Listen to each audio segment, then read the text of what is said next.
हाय, आपके साथ मैं हूँ Surabhi Sharma. India TV YouTube channel subscribe करिए, बेल आइकन दबाएं।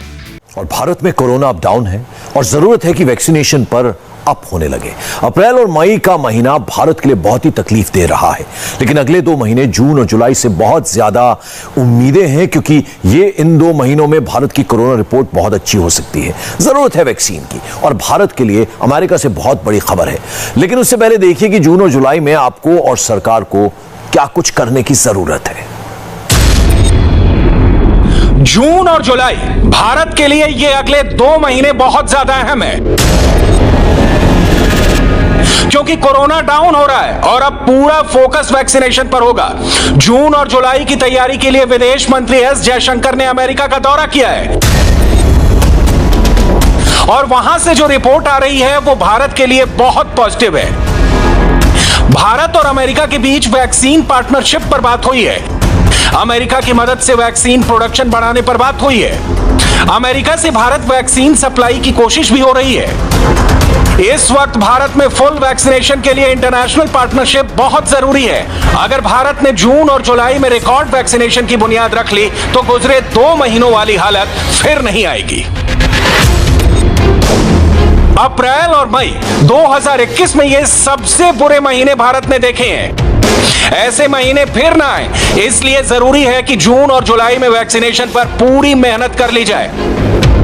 ये दोनों बहुत ही निर्णायक महीने हैं। इन्हीं 2 महीनों में सबसे बड़ी लड़ाई लड़ी जाएगी, क्योंकि अप्रैल और मई तो गुजर चुके हैं। अप्रैल से पहले तक भारत में 1,63,000 लोगों की मौत हुई थी। मई के खत्म होने तक 3.25 लाख लोगों की मौत हो चुकी थी। ये आंकड़े वाकई डराने वाले हैं। जून और जुलाई के वैक्सीनेशन पर फोकस क्यों जरूरी है? इसके लिए अप्रैल और मई की डिटेल रिपोर्ट जाननी जरूरी है। अप्रैल में 48,000 मौत हुई और फिर मई में आंकड़ा करीब 1.25 लाख मौत तक पहुंच रहा है। मई में अब तक 1,12,000 मौत हो चुकी है। वायरस अप्रैल में भी था, लेकिन मई में हम बराबरी की लड़ाई लड़ रहे थे। अब कोरोना का पॉजिटिविटी रेट कम हो रहा है। अप्रैल और मई जैसे हालात नहीं है। कोरोना कम होने के सबसे अच्छे लक्षण हैं कि अब 2 लाख से भी कम नए केस रोज सामने आ रहे हैं। 28 मई को 1,73,000 नए मामले सामने आए हैं, जो पिछले 45 दिनों में सबसे कम है। वीकली पॉजिटिविटी रेट अब 10% से भी कम हो गया है। रिकवरी रेट 90% से ऊपर पहुंच गया है। इसलिए अब सरकार का नया टारगेट फुल वैक्सीनेशन है।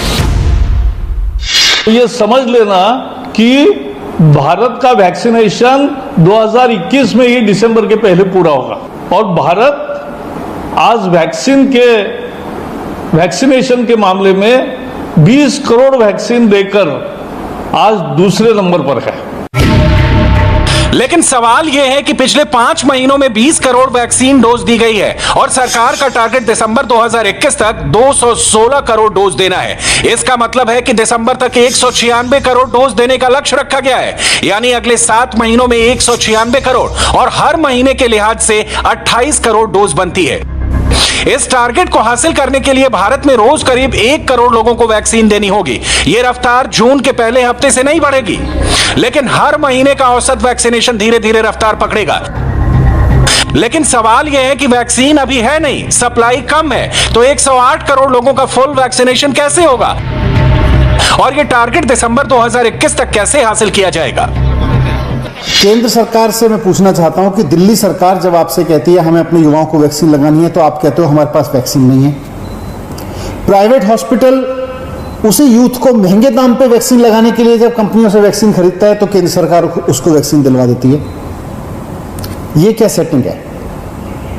मतलब राज्य सरकार अगर युवाओं के लिए वैक्सीन मांगे तो केंद्र सरकार कहती है कि वैक्सीन नहीं है, वैक्सीन कंपनियां वैक्सीन नहीं बना पा रही, वैक्सीन कंपनियों के पास वैक्सीन उपलब्ध नहीं है।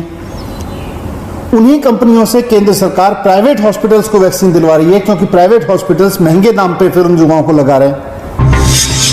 यह बात सच है कि इस वक्त वैक्सीन की सप्लाई कम है। वैक्सीन का उत्पादन भारत की जरूरत के हिसाब से नहीं हो रहा है। इसलिए सवाल है कि दिसंबर 2021 के फुल वैक्सीनेशन टारगेट को पूरा करने के लिए क्या कोशिश हो रही है।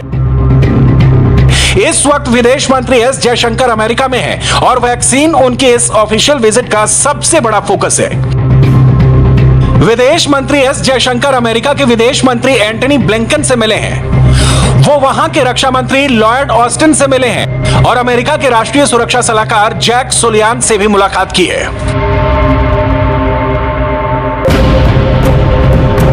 जयशंकर और ब्लिंकन का इस मीटिंग में बाइडेन प्रशासन की तरफ से जो मैसेज आया है वो भारत के वैक्सीनेशन टारगेट के लिए बहुत शुभ संकेत है। अमेरिकी विदेश मंत्री एंटनी ब्लिंकन ने कहा है कि भारत ने जिस तरह से अमेरिका का साथ दिया था उसे हम भूल नहीं सकते और अमेरिका चाहता है कि अब वो भारत की मदद करे।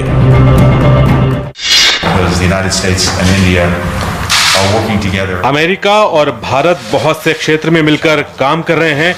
हम एक साथ कोविड से लड़ रहे हैं और हमें याद है कि कोरोना के शुरुआती दिनों में भारत ने हमारी कैसे मदद की थी, ये हम बिल्कुल नहीं भूल सकते।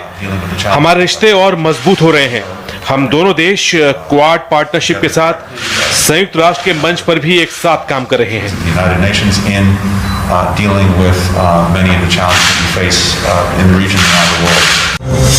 अब सवाल यह है कि अमेरिका से भारत को क्या मिलेगा। पहली है रेडीमेड वैक्सीन जो अमेरिका से इंपोर्ट की जाएगी और दूसरा है वैक्सीन बनाने का रॉ मटेरियल जो अमेरिका से आयात किया जा सकता है।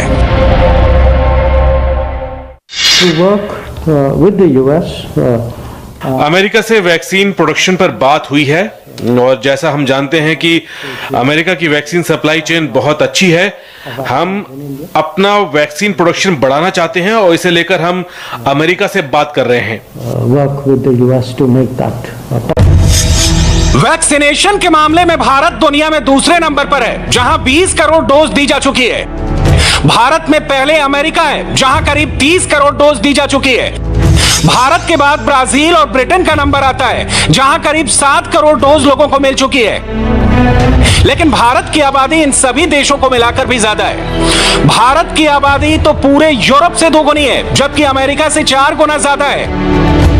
वैक्सीनेशन पार्टनरशिप को लेकर अमेरिका से सबसे बड़ी खबर अभी ये कि भारत को अमेरिका से वैक्सीन के लिए इतना रॉ मटेरियल मिल रहा है कि एस्ट्राजेनेका यानी कोविशील्ड की 2 करोड़ डोज बनाई जा सकेंगी। वहीं अमेरिका से निर्यात होने वाली एस्ट्राजेनेका की 6 करोड़ का बड़ा हिस्सा भी भारत को मिल सकता है। There was a discussion about, we have indicated a willingness to import vaccines and हमने इस बात को जाहिर किया है कि हम वैक्सीन इंपोर्ट करना चाहेंगे जो अमेरिका में FDA से मंजूर हुई है। तो मैं कहूंगा कि ये पॉलिसी के स्तर पर मुमकिन हो सकता है लेकिन फैसला तो अमेरिकी सरकार को करना है और मुझे लगता है कि वो इस पर फैसला भी वक्त पर लेंगे। But this is a decision the administration has to make. Okay. So I presume they will make that decision at a time when they are ready to make that decision. अब अमेरिका के बड़े अखबार the New York times में छपी एक खबर देखिए। इसमें बताया गया है कि भारत अमेरिका से फाइजर की 5 करोड़ डोज लेने की तैयारी कर रहा है और फाइजर ये डोज जुलाई से अक्टूबर के बीच में सप्लाई कर सकता है। इसका मतलब ये कि अमेरिका से वैक्सीन पार्टनरशिप अब शक्ल लेती हुई नजर आ रही है। वैक्सीन आयात भी होगी और भारत में भी प्रोडक्शन तेज होगा। The partnership between the United States and India is vital. It's strong, and I think it's increasingly productive. So I'm very pleased to have the Foreign Minister here today, and we have, as usual, a lot to talk about. देखा जाए तो सरकार दिसंबर 2021 तक full vaccination का target इसी तरह हासिल करने का दावा कर रही है। वैक्सीन बढ़ाने के साथ वैक्सीनेशन सेंटर खोलने और ड्राइव इन वैक्सीनेशन पर जोर दिया जा रहा है। देश भर में कोरोना के मामले अब पहले के मुकाबले धीरे धीरे कम होने लगे हैं, लेकिन इसी के साथ कोरोना के खिलाफ लड़ाई को और भी ज्यादा तेज किया गया है। संक्रमण कम हो इसके लिए देश भर में वैक्सीनेशन अभियान तो चलाया जा रहा है, लेकिन इस वक्त मैं नोएडा में मौजूद हूं और यहां पर देश का पहला 24/7 ड्राइव थ्रू वैक्सीनेशन सेंटर यहां पर शुरू किया गया है, जहां पर 24 घंटे लोग यहां पर आकर वैक्सीनेशन ले सकते हैं। तस्वीरें अगर आप देखें यहां पर लंबी कतारें गाड़ियों की लगी हुई है। सबसे खास बात यह है कि ड्राइव थ्रू में लोगों को वैक्सीनेशन के लिए अपनी गाड़ियों से उतरने की कोई भी जरूरत नहीं है। गाड़ी में बैठे बैठे ही उन वेरिफिकेशन के लिए उनके तमाम डॉक्यूमेंट्स लिए जाएंगे, आधार कार्ड, उनका फोन नंबर, उसके साथ ही जो कोविन ऐप के थ्रू जो उन्होंने रजिस्ट्रेशन कराया है उस नंबर को लिया जाएगा, वेरीफाई किया जाएगा। उसके साथ ही जो नर्सिंग स्टाफ है या फिर जो डॉक्टर्स है वो यहाँ पर आकर उनसे पूरी जांच, उनसे पूछताछ करेंगे, उसका जो वेरिफिकेशन है वो करेंगे। उसके बाद उन्हें यहाँ पर कोविशील्ड का डोज दिया जाएगा। आज सुबह जैसे मैंने स्टार्ट किया हुआ था, मैं थोड़ी स्कैर्ड थी कि हॉस्पिटल में जाना है, I will come in contact with many people, पर अभी जैसे इन लोगों ने ये कार वाला ड्राइव किया है एंड रोड साइड में किया है स्पेशली, तो ये बहुत ज़्यादा स्मूथ प्रोसेस था and now I am okay. Covid का खतरा कम रहेगा इसमें, ड्राइव थ्रू में मुझे तो सबसे बेस्ट लगा। मैंने कभी पहले कहीं देखा नहीं कि कहीं ड्राइव थ्रू हुआ, शायद पहली बार यहीं पे हुआ है, तो मुझे बहुत अच्छा लगा। इस तरह का कैंपेन देश भर में चलाया जाना चाहिए। बिल्कुल चलाना चाहिए, बिल्कुल, ये सबसे बेस्ट तरीका है। मुझे इससे अच्छा तरीका कोई और लग नहीं रहा। हॉस्पिटल में जाना भी सेफ नहीं है। यहाँ पे सारा एक प्रॉपर डिस्टेंसिंग मेंटेन करके we are in a safe environment. हम अपनी गाड़ी में बैठे हुए हैं और आराम से हमको वैक्सीनेशन लग गई है। चाहे लोग वॉक इन आकर यहाँ पर अपना जो वैक्सीनेशन है वो ले सकते हैं, और अगर चाहते हैं तो वो ड्राइव थ्रू के जरिए भी ले सकते हैं। दोनों तरफ वैक्सीनेशन का सिलसिला लगातार चल रहा है और कोशिश यही की जा रही है कि गौतम बुद्ध नगर के रहने वाले ज़्यादा से ज़्यादा लोगों को यहाँ पर वैक्सीनेशन दिया जा सके, जिससे बढ़ते कोरोना के संक्रमण के खतरे को रोका जा सके। भारत में इस वक्त सबसे ज्यादा वैक्सीनेशन लद्दाख में हुआ, जहां 36% से ज्यादा लोगों को पहली डोज दे दी गई है।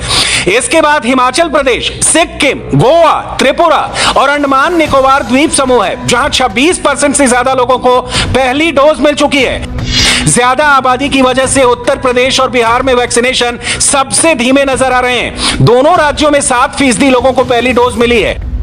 वैसे देश की राजधानी दिल्ली में भी सिर्फ 20% लोगों को पहली डोज लग पाई है। इससे पहले जहां कहीं भी ड्राइव थ्रू वैक्सीनेशन की शुरुआत की गई थी वो प्राइवेट के द्वारा। इस वैक्सीनेशन सेंटर पे आप आइए, ड्राइव थ्रू वैक्सीनेशन सेंटर पे आप फ्री में टीका लगवाइए। दिल्ली सरकार का जो टीका केंद्र है ठीक उसी तरह से यहाँ पे सुविधा सिर्फ ये है कि आप अपनी गाड़ी से ड्राइव करते हुए इस रास्ते से आप आइए, और 2 साइट है, दोनों ही साइट पे आप कहीं पे भी वैक्सीन लगवाइए और आगे पार्किंग एरिया में आधे घंटे तक इंतज़ार कीजिए। सब कुछ ठीक ठाक है तो आप यहाँ से जा सकते हैं। दिल्ली सरकार की जो डॉक्टरों की टीम है वो यहाँ पे मौजूद रहती है, स्थानीय प्रशासन की टीम यहाँ पे मौजूद रहती है, जिससे कि किसी भी तरह की कोई परेशानी ना हो। ये पहला ऐसा वैक्सीनेशन सेंटर है ड्राइव थ्रू का जो सरकारी है और बिल्कुल फ्री है। वैसे मौजूदा वक्त में शहर ही नहीं बल्कि गांवों तक वैक्सीनेशन पहुंचाना सरकार का फोकस है। इसकी तैयारी के लिए सरकार का दावा है कि अब 1075 हेल्पलाइन भी शुरू कर दी गई है, जिससे दूर दराज के गांव के लोग भी वैक्सीन के लिए रजिस्टर करा सकते हैं। जून और जुलाई में वैक्सीनेशन को और तेज करना होगा। मई के आखिरी हफ्ते में भारत वायरस को हराते हुए आगे बढ़ रहा है, लेकिन जो लापरवाही कोरोना की दूसरी लहर को लेकर हुई है उस पर आगे सख्त लगाम लगानी होगी। कोरोना के केस कम होंगे तो लॉकडाउन खुलेगा, लोग आपस में मिलेंगे तो कोरोना फिर लौटने का खतरा भी बना रहेगा, यानी तीसरी लहर का चांस बराबर बना रहेगा। ऐसे में थर्ड वेव को आने से पहले रोकना होगा, और यह बिना वैक्सीनेशन के नहीं हो सकता। साथ में हमें अपने कोविड बिहेवियर को और मजबूती से फॉलो करना होगा। मास्क अब भी लगाना पड़ेगा, आपस में दूरी अब भी बनाए रखनी होगी। बहुत जरूरी है कि अगर हमें कोरोना को डाउन रखना है तो वैक्सीनेशन को अप रखना होगा। अगले महीने यानी जून से सरकार को भी तेजी से काम करना होगा और आम लोगों को भी कमर कसनी होगी। अगर जून और जुलाई में वैक्सीनेशन तेजी से ट्रैक पर चला तो कोई लक्ष्य नामुमकिन नहीं, बशर्ते सरकार के पास वैक्सीन पर्याप्त मात्रा में हो। हाय, आई एम सुरभि शर्मा। खबरों से अपडेट रहने के लिए India TV YouTube channel subscribe करिए, साथ में बेल आइकन जरूर दबाएं। जुड़े रहें इंडिया टीवी के साथ।